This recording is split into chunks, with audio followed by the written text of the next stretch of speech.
Assalamualaikum warahmatullahi wabarakatuh. Halo teman-teman semuanya, perkenalkan nama saya Pendi Hendrawan dengan NIM 2204057.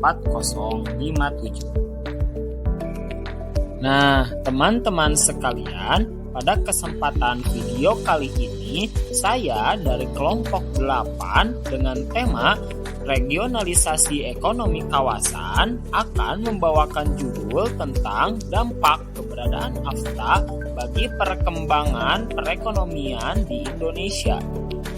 Sebelum saya menjelaskan tentang dampak AFTA bagi Indonesia, pasti dari teman-teman semuanya mempunyai pertanyaan tentang apa sih yang dimaksud dengan regionalisasi ekonomi kawasan itu. Jadi, regionalisasi ekonomi kawasan itu dapat dikatakan adalah sebuah pertumbuhan interaksi sosial dan ekonomi secara tidak langsung dalam suatu kawasan yang ditandai dengan adanya ketergantungan antara negara-negara yang ada di dalam kawasan tersebut. Perlu diketahui juga oleh teman-teman semuanya bahwa ada banyak bentuk-bentuk dari regionalisasi ekonomi kawasan. Nah, di sini saya akan menyebutkan beberapa di antaranya. Pertama, ada Masyarakat Ekonomi ASEAN atau MEA, ada juga Masyarakat Ekonomi Eropa atau MEE, ada juga Asia Pacific Economic Community atau OPEC. Selanjutnya ada North American Free Trade Agreement atau NAFTA, dan terakhir yaitu ASEAN Free Trade Area atau AFTA. Setelah saya menyebutkan beberapa bentuk dari regionalisasi ekonomi kawasan, saya akan menjelaskan tentang AFTA. AFTA adalah singkatan dari ASEAN Free Trade Area.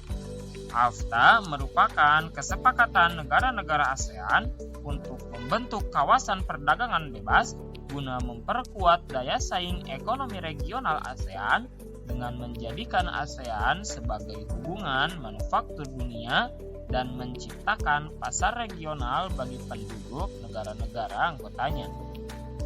AFTA dibentuk pada tanggal 28 Januari tahun 1992 saat diselenggarakannya Konferensi Tingkat Tinggi atau KTT ASEAN keempat di Singapura. Kemudian, pada tanggal 1 Januari 2002, AFTA diberlakukan secara penuh bagi Indonesia, Malaysia, Brunei Darussalam, Singapura, Filipina, dan Thailand. Sedangkan untuk Laos, Vietnam, dan juga Myanmar diberlakukan pada tahun 2006. Dan pada 2010, AFTA baru ditetapkan kepada Kamboja.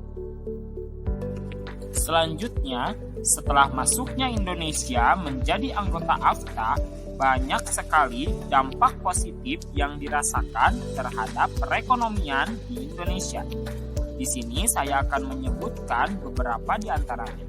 Pertama, mempermudah perizinan kerja di negara-negara anggota ASEAN. Kedua, memperbesar peluang sumber devisa negara dari sektor pariwisata.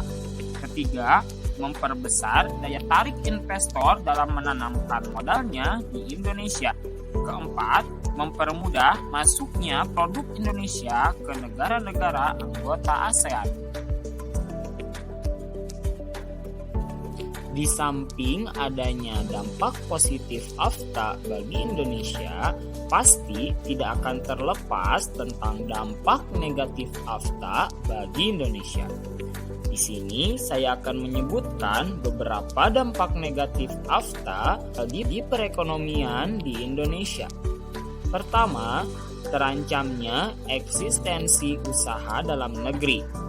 Yang kedua, meningkatnya pengangguran di masyarakat karena membeludaknya tenaga kerja asing. Dan yang ketiga, munculnya sifat konsumerisme di masyarakat karena banyaknya produk-produk dari luar negeri. Setelah saya menyebutkan dampak positif dan dampak negatif AFTA terhadap Indonesia, sekarang saya akan menjelaskan tentang keuntungan AFTA terhadap perkembangan perekonomian Indonesia. Nah, teman-teman sekalian, banyak sekali keuntungan yang dapat dirasakan Indonesia terhadap perkembangan perekonomiannya. Beberapa di antaranya akan saya jelaskan. Pertama, memperluas pasar perdagangan produk Indonesia. Peluang pasar yang semakin besar dan luas akan sangat terasa oleh banyaknya sekali penduduk di Indonesia yang kurang lebih sekitar 270 juta orang dan tingkat pendapatan masyarakat yang beragam. Kedua, pilihan produk bagi konsumen semakin banyak. Pilihan konsumen atas jenis produk yang tersedia di pasar domestik semakin banyak dengan tingkat harga dan mutu tertentu.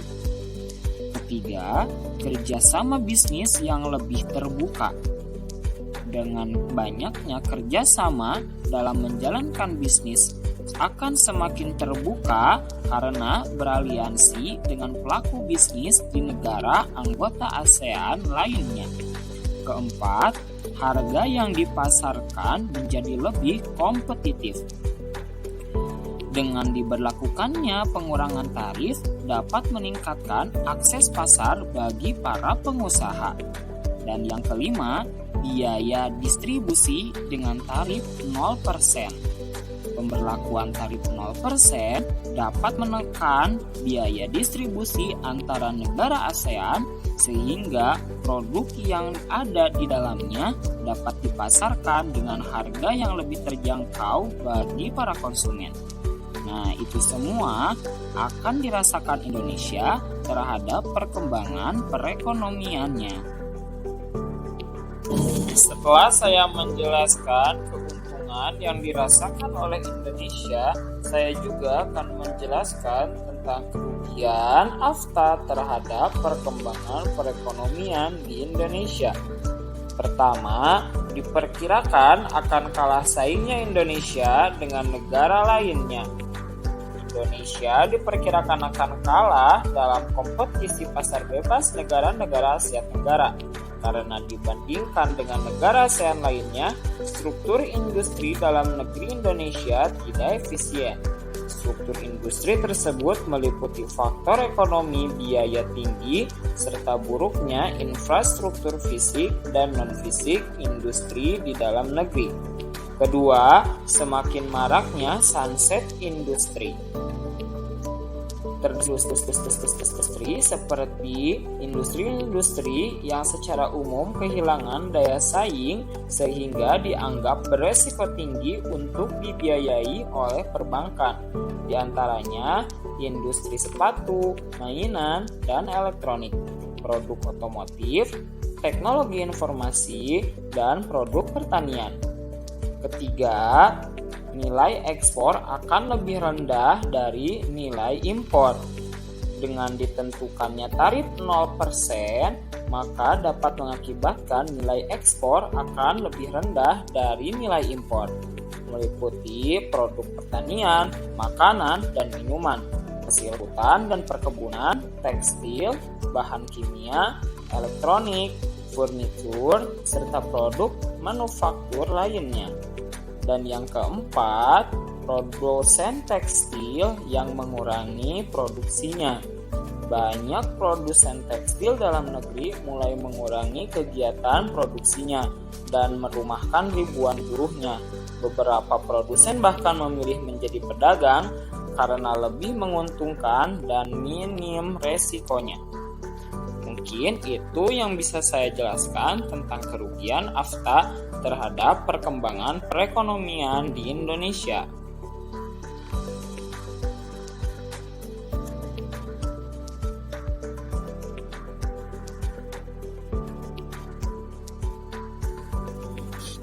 Setelah saya menjelaskan tentang keuntungan keuntungan dan kerugian AFTA bagi perkembangan perekonomian di Indonesia.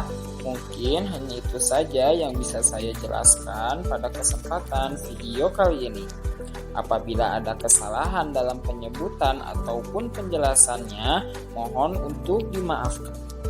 Mudah-mudahan kita dapat bertemu kembali pada video yang akan datang.